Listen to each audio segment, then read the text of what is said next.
My work is to help business owners, small and micro businesses, to develop business skills. Most of the people that I work with have no real business education. They started in business because they inherited the business, or they started a business because it was necessary to do so, and they're leaving a lot of money on the table. The value that I bring is that they get to create a better life, and they get to provide for their families. I mean, the value is not just the practical process learning that they get, but the way that they get out there and create better lives for themselves. And often for the people that I deal with in my business, that means putting food on the table and sending their children to school and allowing them to dream great big dreams that they wouldn't be able to do otherwise.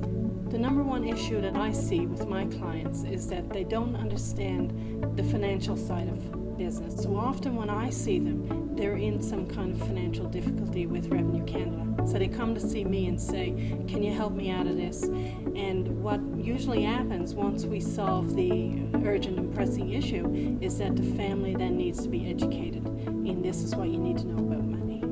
I love everything about my business, but one thing that I particularly enjoy doing is advocating for people who don't really have a voice for themselves. There's nothing that gives me greater pleasure than stepping into somebody's shoes and fighting a battle for them that they're not able to fight on their own. I've always been somebody interested in social justice, and in this business that I'm into now, I get to actually do some of that work that I love. And there's nothing that gives me greater joy than getting some bully to back off from somebody who doesn't have the education to protect themselves. There's one client in particular that I remember, and she came to see me because her husband had a stroke. Her husband had a small business and he employed 19 men, and they needed to be paid on Friday, and this was Tuesday.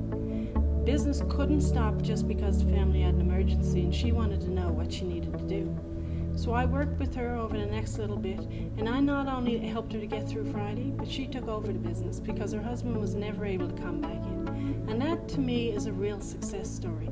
She went on to become, I'm going to say, a better businesswoman than her husband was, because she had paid attention to all those little details that sometimes men don't want to get bogged down in. She wasn't the person that knew how to build the widget. She was the woman that learned how to grow the business. And then the business absolutely flourished. And to me, that's my number one success story. The one piece of advice that I would give to somebody listening to this interview would be this. I know it takes money to invest in education around business. And oftentimes, especially when we're cash-strapped, we don't want to spend that money. But a little bit of upfront investment in business training and business skills will net you a lot more in the long run. So get over your resistance about putting that money out early and move that to the front of your priority list. In my business, I get to teach a lot of skills. Picking out one particular skill that I like doing is really difficult. I love process facilitation. Recently, I had an opportunity to go to small claims court with a client. I put together his submission and I presented on his behalf. And I have to say that advocacy side of the house really feeds my spirit, because I get results and I get them almost immediately. So I really enjoy that part of it, the advocacy.